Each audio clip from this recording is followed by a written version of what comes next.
नमस्कार दोस्तों, इस वीडियो में हम लोग बात करेंगे कुछ क्वालिटी स्टॉक्स के बारे में, जिसमें हम लोग को आगे क्या कोर्स ऑफ एक्शन रखना है उसके बारे में हम लोग डिस्कस करेंगे। लेकिन सबसे पहले हम लोग निफ्टी 50 की बात करते हैं कि इस वीक में आगे क्या मोमेंटम हम लोग को देखने को मिलेगा। तो सबसे पहले अपने मेथड को डिस्कस कर लेते हैं। एक 20 का मूविंग एवरेज यूज करते हैं जो कि आपको ब्लू लाइन शो कर रहा होगा। दूसरा हम लोग 200 डेज के मूविंग एवरेज को यूज करते हैं जो कि आपको पिंक लाइन शो कर रहा होगा। और तीसरा इंडिकेटर हम लोग लगाते हैं पिवट पॉइंट या पिवट लाइन भी बोलते हैं, जो कि आपको सपोर्ट या रेजिस्टेंस बताता है। तीनों इंडिकेटर हम लोग जीरोधा के अपने चार्टिंग प्लेटफॉर्म पे लगाते हैं। आप लोग ट्रेडिंग व्यू और भी बहुत सारा वेबसाइट होता है जिस पे आप लोग जाके चार्ट को एनालाइज करके देख सकते हैं। तो हम लोग किसी भी स्टॉक से ETF में बाई करना पसंद करते हैं जब प्राइस 200 डेज के मूविंग एवरेज के करीब में चले तो पहला एंट्री हम लोग को ले लेना चाहिए। और जैसे ही प्राइस 200 डेज के मूविंग एवरेज से बहुत ही अगर नीचे आ जाता है तो और भी हम लोग को बाई करना चाहिए नीचे का पिवट पे सपोर्ट देख करके, जिस पिवट पे सपोर्ट लेता है। तो निफ्टी 50 में हम लोग देखे थे 18,400 का पहले बार टॉप बनाया, फिर 18,000 के लेवल्स तक आता है और उसके बाद बड़ा फॉल होते हुए हम लोग को दिखता है। मार्केट में लगातार FIIs का बिकवाली चल रहा था, ग्लोबल मार्केट भी वीक था, इसके कारण हम लोग को निफ्टी 50 में लगातार गिरावट होते हुए दिखा। फिलहाल की बात करें तो पिछले दिन हम लोग को एक बढ़िया सा हैमर कैंडल दिखा था, लेकिन 20 के मूविंग एवरेज नीचे की तरफ इंक्लाइंड है। 15,800 के लेवल्स पे दो बार निफ्टी 50 सपोर्ट लेता है। इन दोनों लेवल्स पे हम लोग निफ्टी 20 ETF को बाई करने के लिए बोले थे और फिर इससे भी नीचे आते हुए हम लोग को दिखा था और इस पिवट करीब 15,000 के लेवल्स पे आता है और हैमर कैंडल वगैरह बनाया था। तो यहाँ पे भी हम लोग निफ्टी 20 ETF को बाई करने के लिए बोले थे। पिछले दिन भी हैमर कैंडल बना जो कि आपको बुलिश सिग्नल देता है और यहाँ से मोमेंटम ऊपर की तरफ हम लोग को दिख सकता है। तो एक बड़ा सा ग्रीन कैंडल का वेट करना है। 1-2% का अगर निफ्टी 50 में अच्छा सा ग्रीन कैंडल 20 के मूविंग एवरेज के ऊपर क्लोजिंग दे देता है, 15,800 के ऊपर क्लोजिंग देता है, तो आप लोग बाई करके चल सकते हैं। यहाँ से अच्छा मोमेंटम हम लोग को फिर से देखने को मिल सकता है और 200 डेज के मूविंग एवरेज तक भी प्राइस जा सकता है। नहीं तो ट्रेंड डाउनवर्ड का है ही और भी यहाँ से रेजिस्टेंस लेके फिर से 15,000 के लेवल्स तक भी आ सकता है। दोनों पॉसिबिलिटी होता है, लेकिन हमको जहाँ मौका मिलेगा जिस पिवट लेवल पे वहाँ पे हम लोग को बाई करके चलना चाहिए बेझिझक। और आज के सबसे पहला स्टॉक की बात करेंगे LIC के बारे में। देश का सबसे बड़ा इंश्योरेंस प्लेयर LIC, जिसमें लिस्टिंग के बाद से बहुत ही पुअर रिटर्न निकाल करके दिया और बहुत ही ज़्यादा प्राइस नीचे आते हुए दिख रहा है। फिलहाल की बात करें तो लंबा कंसोलिडेशन चल रहा है। अभी प्राइस 20 के मूविंग एवरेज के करीब में है। इसमें आपको 200 डेज के मूविंग एवरेज नहीं दिख रहा होगा क्योंकि पुराना लिस्टिंग LIC का नहीं है, अभी हाल ही में शेयर मार्केट में लिस्ट हुआ है। तो LIC में ऊपर के प्राइस पे फंसे हुए हैं दोस्तों, तो इस लेवल पे आप लोग कुछ एवरेजिंग कर सकते हैं। एक बड़ा सा ग्रीन कैंडल आपको 3-4% का देखने को मिलता है, तो उस कैंडल में आप लोग LIC में एवरेज आउट कर सकते हैं। 20 के मूविंग एवरेज के ऊपर क्लोजिंग देना चाहिए क्योंकि ट्रेंड डाउनवर्ड का है। 20 का मूविंग एवरेज एकदम नीचे की तरफ इंक्लाइंड है, तो यहाँ से नीचे का भी ब्रेकआउट का पॉसिबिलिटी है। इसलिए एक बड़ा सा ग्रीन कैंडल 20 के मूविंग एवरेज के ऊपर क्लोजिंग देता है तब हम लोग को बाई करना है। लेवल्स की बात करें तो 690 के ऊपर लेवल्स पे आप लोग LIC बाई कीजिएगा।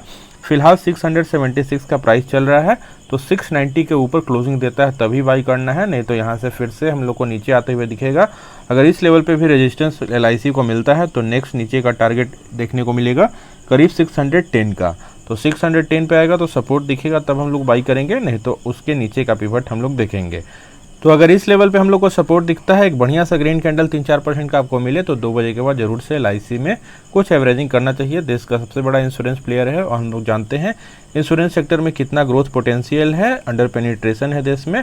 और LIC तो बहुत ही जॉइंट कंपनी है, ज़्यादातर बेनिफिट प्राइवेट इंश्योरेंस प्लेयर्स को होगा, लेकिन LIC भी बहुत ही अच्छा परफॉर्म करेगा, आपको बढ़िया डिविडेंड भी देगा। तो अगर पहले से है तो बाई करके चल सकते हैं। फ्रेश एंट्री आप लोग LIC में लेने से बचना चाहिए। हम लोग को ज़्यादा प्राइवेट इंश्योरेंस प्लेयर पे ही भरोसा रखना चाहिए। और LIC की ग्रोथ की हम लोग बात करें तो सेल्स ग्रोथ जहां 9% का रहा है लास्ट 3 ईयर्स में, वहीं लास्ट 5 ईयर्स की बात करें तो 8% का रहा है। तो सिंगल डिजिट हम लोग को सेल्स ग्रोथ देखने को मिल रहा है, जहां private insurance player double digit हम लोग को सेल्स ग्रोथ दिखाते हैं। वहीं अगर प्रॉफिट ग्रोथ की भी बात करें तो लास्ट 3 ईयर्स में 15% का रहा है और लास्ट 5 ईयर्स में 13% का शानदार प्रॉफिट ग्रोथ रहा है। तो प्रॉफिट ग्रोथ LIC में अच्छा रहा है, लेकिन सेल्स ग्रोथ थोड़ा बिलो एवरेज रहा है, इसका भी हम लोग को ध्यान रखना है। और अगर LIC के शेयर होल्डिंग पैटर्न की बात करें दोस्तों, तो प्रोमोटर्स के पास करीब 96.50% का बहुत ही बड़ा होल्डिंग है, तो आने वाले समय में प्रोमोटर्स और स्टेक कम करेंगे। FIIs की बात करें तो 0.22% का होल्डिंग है और DIIs की बात करें तो 1.21% का होल्डिंग है। तो बहुत ही कम होल्डिंग FIIs DIIs का देखने को मिल सकता है क्योंकि प्रोमोटर्स का होल्डिंग बहुत ही ज़्यादा है। पब्लिक ने भी करीब 2% का स्टेक ले रखा है, तो शेयर होल्डिंग पैटर्न हम लोग बोल सकते हैं ज़्यादा प्रोमोटर डिपेंडेंट है। और अगला स्टॉक की बात करेंगे जुबल फूड के बारे में। जुबलेंट फूड वर्क्स, जो कि डोमिनोज पिज्जा का फ्रेंचाइज इंडिया में चलाता है, बहुत ही अच्छा रिटर्न हम लोग को पास्ट में निकाल करके जुगल फूड ने दिया था। इसके बाद शेयर स्प्लिट हुआ और लगातार हम लोग को गिरावट देखने को मिल रहा है। लगातार एफआईआईज का मार्केट में बिकवाली चल ही रहा था। प्राइस 200 डेज के मूविंग एवरेज से ऊपर ही चल रहा था। तो वीकली चार्ट पे भी हम लोग देख सकते थे कि प्राइस 200 डेज के मूविंग एवरेज से बहुत ही ऊपर चल रहा है। उसके बाद प्राइस 200 डेज के मूविंग एवरेज से बहुत ही नीचे आ जाता है, लगातार गिरावट होता है। इस लेवल पे जुगल फूड में हम लोग को सपोर्ट दिखा था, डब्ल्यू पैटर्न जैसा भी दिख रहा था। तो इस लेवल पे हम लोग जुगल फूड में एंट्री बनाने के लिए बोले थे। उसके बाद साइडवेज मोमेंटम हम लोग को जुगल फूड में देखते हुए बन रहा है। तो जुगल फूड में दोस्तों अगर अभी तक बाय नहीं किए हैं तो ट्रायंगल पैटर्न जैसा हम लोग को दिख रहा है। ट्रायंगल पैटर्न की हम लोग बात करें, जिधर भी ब्रेकआउट होता है पावरफुल मोमेंटम के साथ होता है। ज़्यादा पॉसिबिलिटी ऊपर की तरफ ब्रेकआउट का है, क्योंकि स्टॉक ऑलरेडी बहुत ही ज़्यादा फॉल हो चुका है। 20% 30% तक स्टॉक क्रैश कर चुका है। तो यहाँ से ऊपर की तरफ ब्रेकआउट होता है और एक और बढ़िया सा ग्रीन कैंडल हम लोग को 2-3% का बनते हुए दिखता है जुगल फूड में। तो इसी कैंडल में आपको बाई करके चलना चाहिए। ऑलरेडी हम लोग इस लेवल पे बाई करने के लिए बोले थे, फिर से इस लेवल पे हम लोग बाई करने के लिए बोल रहे हैं। लेकिन नेक्स्ट रेजिस्टेंस हम लोग को देखने को मिलेगा 604 पे। तो इस लेवल पे एक बढ़िया सा ग्रीन कैंडल आपको 1-2% का भी देखने को मिले तो जरूर से जुगल फूड में बाई करके चले। 2-3% का अच्छा कैंडल मिलेगा तो और भी अच्छा है, लेकिन 1-2% के भी कैंडल में आपको जुगल फूड जरूर से बाई करके चलना चाहिए। अपने टॉप से अच्छा खासा गिरावट पे मिल रहा है, कुछ एवरेजिंग भी करना है। ऊपर के प्राइस पे भी फंसे हुए हैं तो यहाँ पे जरूर से एवरेजिंग कर लें जुगल फूड में। और नेक्स्ट स्टॉक की बात करेंगे एक्साइड इंडस्ट्रीज के बारे में। इंडिया का largest lead acid battery manufacturer है और रिसेंटली कंपनी ने प्लांट सेटअप किया है लिथियम आयन बैटरी सेल बनाने के लिए। लिथियम आयन बैटरी सेल का हम लोग जानते हैं दोस्तों कि ईवी जो इलेक्ट्रिक व्हीकल होगा उसका बैटरी होता है लिथियम आयन सेल का। तो इसमें बहुत ही ज़्यादा ब्राइट स्कोप है और एक्साइड इंडस्ट्रीज, अमराजा इंडस्ट्रीज ये सब बहुत ही ज़्यादा ग्रोथ रखते हैं। तो हम लोग को भी एक्साइड इंडस्ट्रीज और अमराजा पे नज़र बना के चलना चाहिए, कुछ हम लोग को बाई करके चलना चाहिए। तो इसमें हम लोग देख रहे थे प्राइस 200 डेज के मूविंग एवरेज से बहुत ही नीचे चल रहा है। लगातार गिरावट हम लोग को एक्साइड इंडस्ट्रीज और अमराजा दोनों में देखने को मिल रहा था। प्राइस 200 डेज के मूविंग एवरेज से ऊपर ही चल रहा था। उसके बाद बढ़िया हम लोग को गिरावट देखने को मिल रहा है एक्साइड इंडस्ट्रीज की अगर बात करें। हम लोग पहले भी एक्साइड इंडस्ट्रीज को बाई करने के लिए बोले थे जब प्राइस 200 डेज के मूविंग एवरेज से बहुत ही नीचे चल रहा था और इस लेवल पे हम लोग को डब्ल्यू पैटर्न जैसा दिखा था। तो इस लेवल पे हम लोग बाई करने के लिए एक्साइड में बोले थे। उसके बाद से ही लगातार साइडवेज मोमेंटम चलते हुए दिखा, फिर और भी थोड़ा बहुत गिरावट हुआ और फिर फिलहाल की बात करें तो अभी फिलहाल हम लोग को बढ़िया सा ग्रीन कैंडल पिछले दिन भी बनते हुए दिखा और 20 के मूविंग एवरेज के ऊपर क्लोजिंग देते हुए एक्साइड इंडस्ट्रीज में दिखता है। तो इसी ग्रीन कैंडल में आपको एक्साइड इंडस्ट्रीज को फिर से और भी क्वांटिटी एवरेज करना चाहिए था। अगर अभी तक नहीं बाई किए हैं दोस्तों तो एक और भी बढ़िया सा ग्रीन कैंडल 2-3% का आपको दिखता है तो जरूर से बाई करना चाहिए। लॉन्ग टर्म के पॉइंट ऑफ व्यू से फ्रेश एंट्री भी ले सकते हैं और ऊपर के प्राइस पे फंसे हुए हैं तो यहाँ से जरूर एसआईपी कर लें, एवरेज भी कर सकते हैं। तो बहुत ही अच्छा अपॉर्चुनिटी है। तो एक्साइड इंडस्ट्रीज में आप लोग खरीदारी करके इस लेवल पे चल सकते हैं।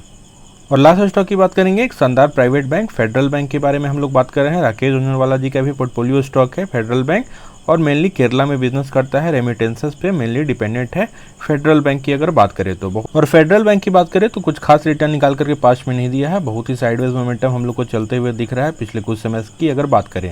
लेकिन कंपनी में बहुत ही अच्छा ग्रोथ है, बहुत ही ज़्यादा ग्रोथ वाला बैंक है तो इसको भी आप लोग वॉच लिस्ट में रख सकते हैं। अभी साइडवेज मोमेंटम चलते हुए दिख रहा है। फिलहाल प्राइस 200 डेज के मूविंग एवरेज के करीब में आ चुका है और बढ़िया सा ग्रीन कैंडल हम लोग को इनगल्फिंग पैटर्न जैसा दिखा है तो इस लेवल पे आप लोग बाई करके चल सकते हैं। एक और बढ़िया सा ग्रीन कैंडल 2-3% का आपको दिखता है इस लेवल पे फेडरल बैंक में।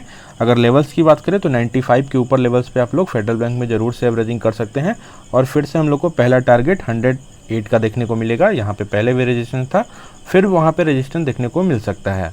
तो अगर लॉन्ग टर्म के पॉइंट ऑफ व्यू से बाई करना है तो फेडरल बैंक को भी बाई करके चल सकते हैं। कुछ मिड कैप के भी बैंक को आप पकड़ के चल सकते हैं, जैसे फेडरल बैंक हो गया, IDFC फर्स्ट बैंक हो गया, बंधन बैंक हो गया। ये सब सेकंड लाइन बैंक में भी आप लोग कुछ इन्वेस्टमेंट करके चल सकते हैं। और फेडरल बैंक की अगर सेल्स ग्रोथ की बात करें तो लास्ट 3 ईयर्स में 7% का रहा है, लास्ट 5 ईयर्स में 10% का सेल्स ग्रोथ देखने को मिला है। वहीं अगर प्रॉफिट ग्रोथ की भी बात करें तो लास्ट 3 ईयर्स में 15% का, लास्ट 5 ईयर्स की बात करें तो 18% का शानदार प्रॉफिट ग्रोथ देखने को मिला है। कोविड का दौर चल रहा था इसलिए सेल्स ग्रोथ में थोड़ा गिरावट हम लोग को देखने को मिल सकता है, लेकिन बहुत ही शानदार बैंक है। आने वाले समय में और भी हम लोग को ग्रोथ दिखाते हुए फेडरल बैंक दिख सकता है। और जो सबसे खास बात है फेडरल बैंक का दोस्तों वो है इसका शेयर होल्डिंग पैटर्न। अगर FIIs की बात करें तो 26.01% का होल्डिंग FIIs के पास है। अभी फिलहाल की बात करें तो पिछले क्वार्टर में 25.23% का होल्डिंग था तो FIIs ने इसमें खरीदारी किया है। लास्ट में हम लोग देख रहे हैं FIIs लगातार बिकवाली करते हुए मार्केट में चल रहे थे, लेकिन फेडरल बैंक पे हम लोग को खरीदारी करते हुए FIIs दिख रहे हैं। वहीं DIS की बात करें तो DIS ने भी स्टेक बढ़ाया है। 41.66% का होल्डिंग पहले हुआ करता था जो कि अब बढ़ के हो चुका है 43.25% का। तो बोथ FIIs और DIs का बहुत ही ज़्यादा बड़ा होल्डिंग है और दोनों ने स्टेक बढ़ाया, जो कि शुभ संकेत है। और करीब 69 to 70% का हम लोग को होल्डिंग देखने को मिल रहा है FIIs DIs का। तो बहुत ही बड़ा स्टेक FIIs DIs का है, तो बहुत ही सेफ स्टॉक हम लोग मान के चल सकते हैं। वहीं पब्लिक की बात करें तो 30.74% का होल्डिंग पब्लिक के पास है। तो एक प्रोफेशनली मैनेज बैंक है, प्रोमोटर्स का होल्डिंग नहीं है। तो बहुत ही शानदार हम लोग के लिए रह सकता है आगे आने वाले समय में। तो होप आप लोग को कंसेप्ट समझ में आता होगा, टेक्निकल एनालिसिस अच्छा लगता होगा तो वीडियो को लाइक कर सकते हैं, चैनल को सब्सक्राइब कर लीजिए और हमारे